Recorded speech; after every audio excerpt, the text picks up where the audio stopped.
pokušavaju Traju brata zajebati, ali ne mogu. Jakuiline Marija Pelter se javila na humanitarni profil. Znate ja da volim pomoći, da radim sa humanitarnim profilima kako god mogu i da novac doniram uvijek, imam sve moguće dokaze koje sam toj osobi poslao. A gledaj sada ovo. Javlja se meni osoba, ova, žena. Pozdrav dragi članovi humanitarne akcije, ja sam gospođa Jakuiline Marije Pelter i također volim ulagati u društvo. Oprostite na ovom načinu kontakta sa vama, ali ovo je slučaj koji ne možeš više čekati. Imao sam zadovoljstvo što znači, navodno kao ona preko Translate samo kopira, ne znam, sad ćete vidjeti. Imao sam zadovoljstvo što sam vas mogao kontaktirati i ponuditi vam donaciju u iznosu od 500.000 eura. Od 500.000 eura. S obzirom na kratko vrijeme koje moram živjeti na zemlji. I radim to jer mi je moj duhovni otac savjetovao, imao sve više nade. Moj rok trajanja nije za dugo. Kraj mog postojanja na ovoj zemlji. Vrlo istinito da sam vjernik kršćanka. Jebem ti Translate, kako je loš. Ali znanost je ne znam ja ovo, ali slušajte, kratkim crtama. Sada želim da mi kažete o udruženju u nekoliko redaka. Šta radite u vašoj udruzi, ekonomskoj situaciji, jetri i ako je moguće menadžmentu vaše udruge. Samo da biste me uvjerili da se moja donacija dobro koristi. Vrijeme je da se dobro udruženje prema kojima me Bog vodio. Iz dna srca dao bih vam donaciju u iznosu od 500.000 eura. Stoga ću vas zamoliti da me kontaktirate e-poštom na adresu Jakuiline Marije Peter, kako sam ludo.com, nadajući se. Ja sam, poštovanje, da li ovo ozbiljno što govorite i da li je ovo stvarno vi. Ja čitavo vrijeme pišem jer znam da je neka mučka i prevara. Znači, ja sam sam pisao da vidim šta ona govori. Dragi članovi, trebamo izgledati kao netko tko se šali. S obzirom na kratko vrijeme koje mi je ostalo da živim. Možda mi je teško uvjeriti, ali vrlo sam ozbiljna jer patim od bolesti koja me osuđuje na smrt prema onome što su rekli liječnici. Volio bih da se to toliko dogodi, ali nemam izbora, znanost sve nebitno.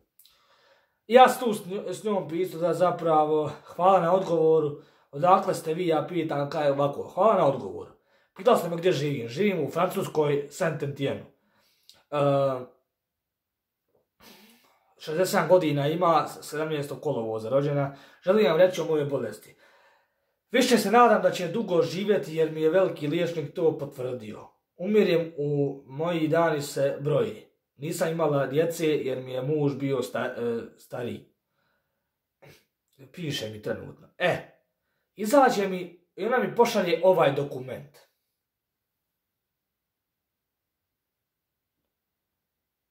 Ona mi pošalje taj dokument. Ja sedim i rekao, ajde ukucam na Facebook njeno ime i izađe mi ovo. Evo, to je gospođa.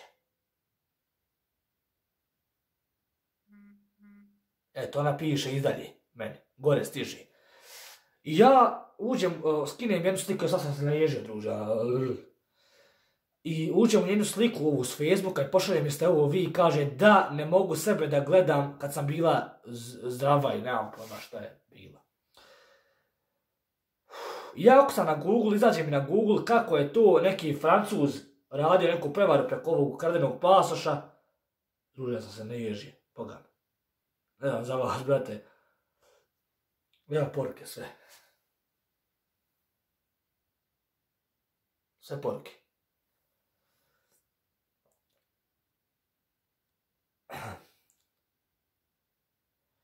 Tu su poruke, ja pošaljem njoj screenshotove, te stvari, sačka idemo dalje.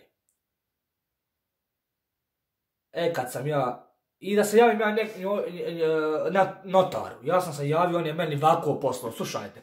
Evo, ako se razumije u Gmail, kad neko nešto traži, neka mi se javi, molim vas, volio bih sam da vidim ovu misteriju da riješim.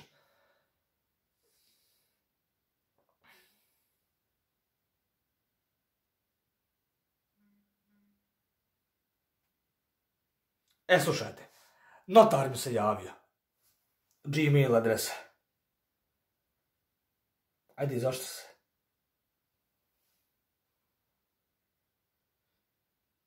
Znači, notar se javio. Slušaj sad. Pozdrav dragi članici udruge Humanitarna akcija.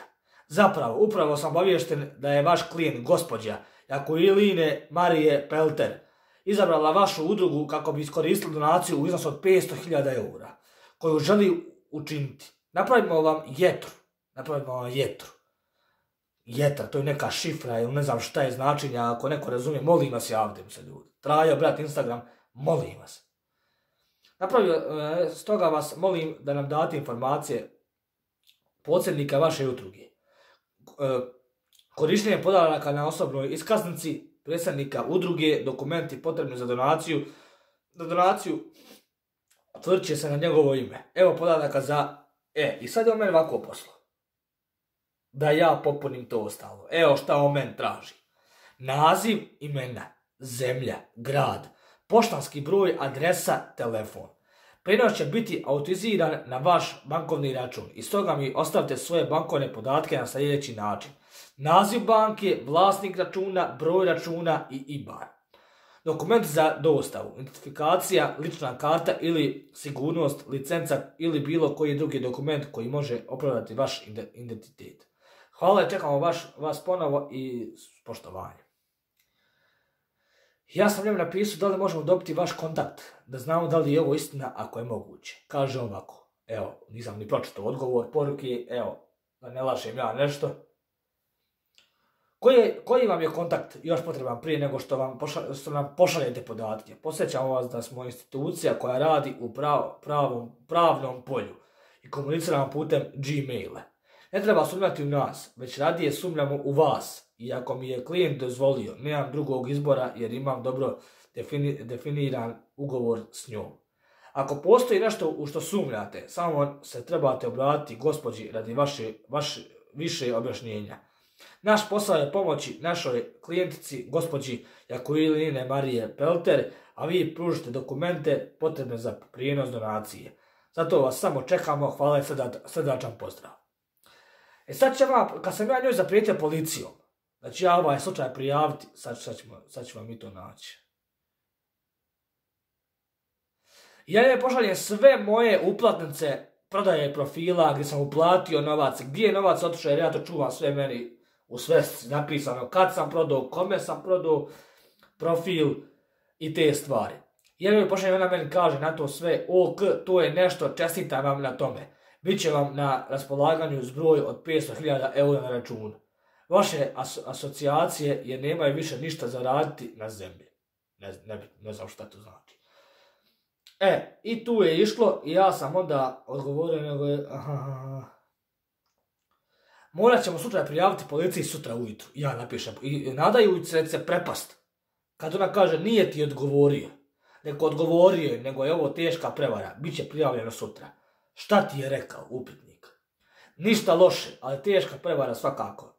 Niko od vas ne želi da razgovara preko broja i mnogo još stvari. Žao mi je ako ste ga pogrešno razumjeli, ali to je njegovo područje rada. Već mi miriše na neku prevaru. Možete mi se vi lično javiti sa vašeg broja. Ona kaže, ne znaš svu bol koju mi radiš kada kažeš sve ovo. Možda misliš da sam sumnjiva osoba, ali ne moraš ti dati donaciju, pa ako budem. To je iz ljubavi, nisam namjeravao nikoga prevariti. Ako nije moja bolest, mogu koristiti svoj novac da pomognem siromašnoj djeci. Ne mogu te moliti da uzmeš dar, pa radi šta hoćeš, laku noć. Tu je to išlo i ja njoj pošaljem tu, znači, sliku. Jeste ovo vi? Ona je tu napisala, boli me kad pogledam svoju sliku jer sam u tom trenutku još uvijek morala sve činiti sama. Da, ja sam njoj pisao, evo ovako. Ja mi napišem, hoćeš ovako, ti si Francuz s prevarom iz 2016. godine i veliki si prevarant. Sutra ćete prijaviti policiji, znam sve moguće od tebi, upravo sam dobio podatke, upadaš u bankovne račune itd. Evo odgovor. Znači sad s vama čitam odgovor. Možete otići i saznati o meni u Beograd sirotište. O meni u Beograd sirotište. Ja sam uvijek proveo društvene akcije tamo. Nije da te uvjerim, ali ne volim da mi se govore stvari koje mi se ne sviđaju. Hvala ti. Nemaš ništa što mogu uzeti. Bog mi je dao snage da radim kako bih obogatio. I nikome ništa ne dugujem. Mi smo ljudi i moramo voljeti i pomagati jedne drugima. Ako ne, i ništa posebno. Sad ću ja ljudi reći njoj gdje... Sad ćemo. Koje sirotište? Koje sirotište? Gdje da se raspitamo?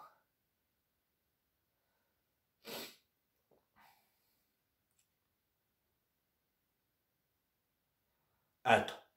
Znači, ako neko zna o ovome nešto,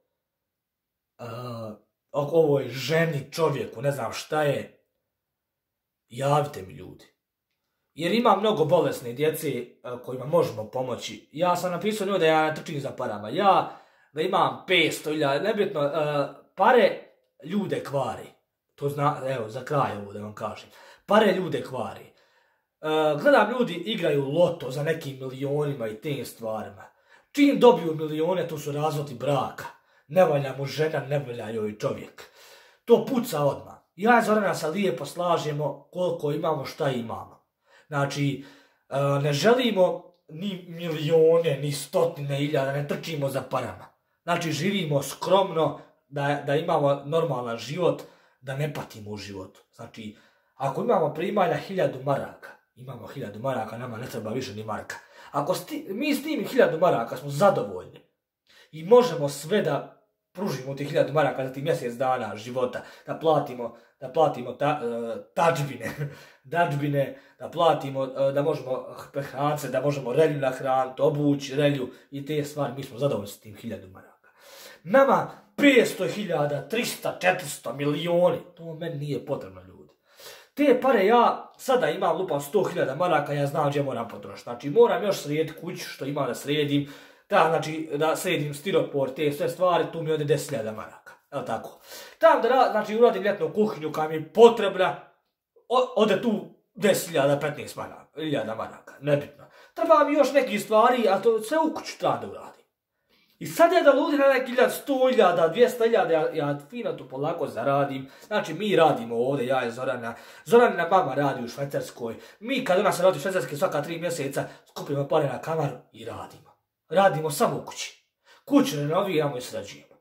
Ako već hoćete da u naš život ulazite. Znači mi zajedno pare skupimo na kamaru. Sve fino. Ja se bavim YouTube-om. Vi mislite, Trajo brat ima para. Druže, ja odem i cijepam je drva. Radio sam na perionci. Radio sam u Buku. Građevina.